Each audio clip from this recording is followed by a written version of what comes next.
चंडीगढ़ नगर निगम की financial condition लगातार ख़राब होती जा रही है। इसको लेकर मेयर मीटिंगें कर रहे हैं। पिछले हफ्ते की अगर हम बात करें तो जितने टैक्स डिफ़ॉल्टर्स थे उनके साथ मीटिंग की गई। यह पहली बार हुआ है कि सभी जो टैक्स डिफ़ॉल्टर थे उनके हेड को बुलाया गया, एक मीटिंग ऑर्गेनाइज़ की गई इस पूरे मसले पर और नगर निगम की वित्तीय हालात को लेकर अब क्या कंडीशन है, कैसे इसको ठीक करने की कोशिश की जा रही है। इस पर खास बातचीत करने के लिए हमारे साथ चंडीगढ़ नगर निगम के मेयर कुलदीप कुमार है, उनसे बातचीत करते हैं। सर, अभी जो प्रेजेंटली कंडीशन है नगर निगम की, किस तरह से आप देख रहे हैं? जी, जो अभी हालात हैं हमारी बहुत ज़्यादा डिफ़िकल्ट हो चुकी है। आपको पता ही है, जैसे कि हमने बताया था कि वित्तीय हालत पे हमारे बहुत ज़्यादा बोझ पड़ा है और उसे सुधारने के लिए हमने अपने प्रयास भी तेज़ कर दिए हैं। मीटिंग भी की जा रही है, टॉप डिफ़ॉल्टर को भी बुलाया गया है और हमारा जो प्रॉपर्टी टैक्स बनता है वो दिया जाना चाहिए, उसके लिए हमने उन्हें नोटिस भी किया गया। मेरे ये जो अगर हम टैक्स डिफ़ॉल्टर्स ने जो पेमेंट करनी है 200 करोड़ से ऊपर का अमाउंट है और आपकी जो मीटिंग हुई है, इनकी जो हेड आए थे उनसे आपको कैसा इनिशिएट मिला, उनसे कैसा? नहीं, बिल्कुल वो जो है मीटिंग हमारे कमिश्नर साहब ने की है उसमें, और मुझे जो पता लगा है पॉजिटिव रिस्पांस है और हम बहुत जल्दी इस वित्तीय संकट से निकल पाएंगे। क्या उन्होंने हामी भरी है कि वो सब अपना जितना भी उनका बकाया है वो भर देंगे अपना, और कब तक भरेंगे, कुछ आपसे डेडलाइन डिसाइडेड?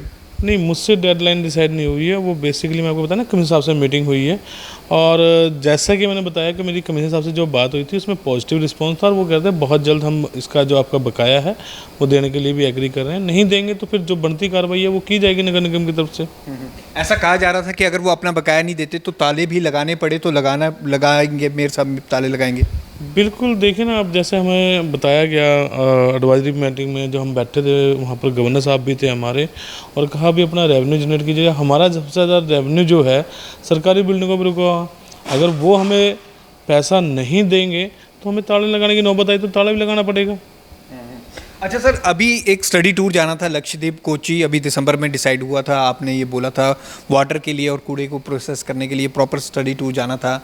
कई काउंसलर्स ने भी इसमें जाना था, वो भी आपको कैंसिल करना पड़ा फाइनेंशियल कंडीशन के चलते? जी बिल्कुल, फाइनेंशियल कंडीशन हमारी सही नहीं है, वित्तीय हालत सही नहीं है, तब करके वो टूर भी अभी कैंसिल ही करना पड़ा, क्योंकि हमें गवर्नर साहब की तरफ से इंस्ट्रक्शन आई थी कि अभी इस टूर को ना किया जाए तो ज़्यादा अच्छा है, तो इसलिए वो टूर भी हमने कैंसिल किया है। सर, लगातार जिस तरह से अब आप चल रहे हैं, पिछले 8-9 सालों से इन सभी टैक्स डिफ़ॉल्टर्स का बकाया था, तो इतने साल में ये डिफ़ॉल्टर से बकाया क्यों नहीं लिया गया? जो ये टैक्स डिफ़ॉल्टर हैं, ये लिस्ट बढ़ती गई, ये बकाया बढ़ता गया, करोड़ों में ये अमाउंट है, ये क्यों नहीं लिया गया? आपकी नज़र में, आपकी इन्वेस्टिगेशन में क्या सामने है? बिल्कुल, इसका जवाब तो प्रॉपर्ली वैसे देखा जाए करीबन 8-9 साल से बीजेपी का मेयर था और वही इसका अच्छे से जवाब दे सकते हैं कि उन्होंने पिछला बकाया क्यों नहीं लिया गया, क्यों नहीं कभी इस पे इंसेंटिव लिया गया कि हमारी इनकम घटती जा रही है, हम हमेशा गारंटी रेट पे क्यों ही निर्भर रहें भाई, हमारे जो ऊपर से पैसा आना दिल्ली उस पर निर्भर क्यों रह गया, हमने अपने इनकम ऑफ सोर्स बढ़ाने की कोशिश क्यों नहीं की गई। ये जो आज संकट आया है ये आज इसलिए नहीं आया कि यहाँ पर एक साल में हमारी इनकम कम हुई है, ये जो संकट आया है पिछले 8-10 सालों में जो काम नहीं किया गया, इनकम ऑफ सोर्स नहीं बढ़ाए गए, उस कारण ये वित्तीय संकट आया है। मैं बीजेपी के कई काउंसलर से मीटिंग भी कर रहा था, उनसे 1-to-1 इंटरेक्शन कर रहा था, जिसमें सौरभ जोशी जी ने कहा था कि नगर निगम में कोई वित्तीय संकट नहीं है। अगर वित्तीय संकट है तो कितना है, क्या है, कुछ भी कोई वो शीट नहीं बनाई गई, कुछ ऐसा है ही नहीं है, कभी भी नहीं रहा वित्तीय संकट, तो कभी भी नहीं रहा। नहीं, देखिए, बड़े भाई साहब हैं सौरभ जोशी जी, वो कानून के बहुत अच्छे जानकार हैं, लेकिन मैं बताना चाहूँगा जितना मैं समझ पा रहा हूँ कि इस टाइम डेवलपमेंट के सभी कार्य रुक चुके हैं और जो मैंने मीटिंग ली है उस मीटिंग के तहत हमारा अब तक जो हमने लायबिलिटी जो हमारी बन रही है करीबन 11 करोड़ रुपए की बन रही है और हम जुटा पा रहे हैं सिर्फ 910 करोड़ रुपया, तो 200 करोड़ का तो वैसे ही हमें वो हो रहा है और उसे जो पैसा हमारा रुका हुआ है, मतलब मार्केट में लगा लीजिए या गवर्नमेंट बिल्डिंगों में लगा लीजिए, इन्हें निकालने के लिए प्रयास किया जा रहा है।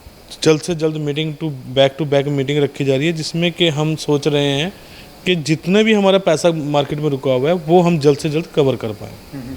मेरे साहब ये भी देखा गया है कि 75 करोड़ तो सैलरी, पेंशन और इसमें जितना भी स्टाफ है उनकी कर्मचारियों की सैलरी में ही चला जाएगा, वो भी देने तक के अभी एमसी के पास पैसे नहीं है।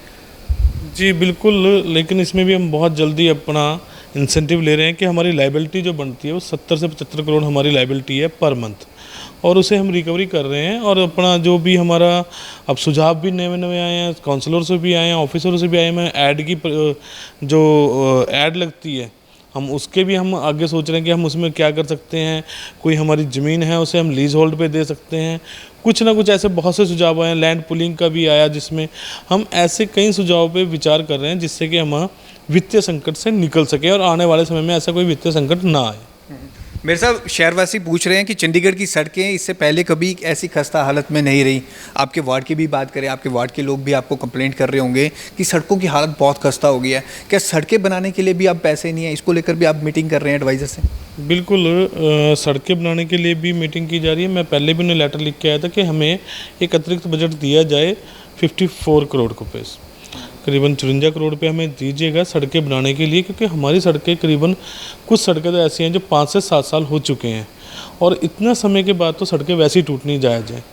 तो हम उनसे वो बजट अतिरिक्त मांग रहे हैं कि हमें फ़िलहाल ये दिया जाए, क्योंकि हम सड़कों को एक सही ढंग से निपटार करके अपनी सड़कें जो हैं अच्छे से बना सकें। और उसके लिए प्रयास जारी है और मैं जल्दी एक मीटिंग और करने जा रहा हूँ कि हमें इतना बजट तो दिया जाए कि हम सड़कें वगैरह तो अपनी ठीक कर सकें। तो लगातार नगर निगम की फाइनेंशियल कंडीशन जो ख़राब हो रही है, इसको लेकर मेयर मीटिंग्स भी कर रहे हैं और किस तरह से रेवेन्यू जो जनरेट कर सकते हैं उन पर भी सुझाव मांगे जा रहे हैं। कैमरामैन विशाल के साथ भगवत सिंह, पंजाब केसरी, जगबानी टीवी, चंडीगढ़।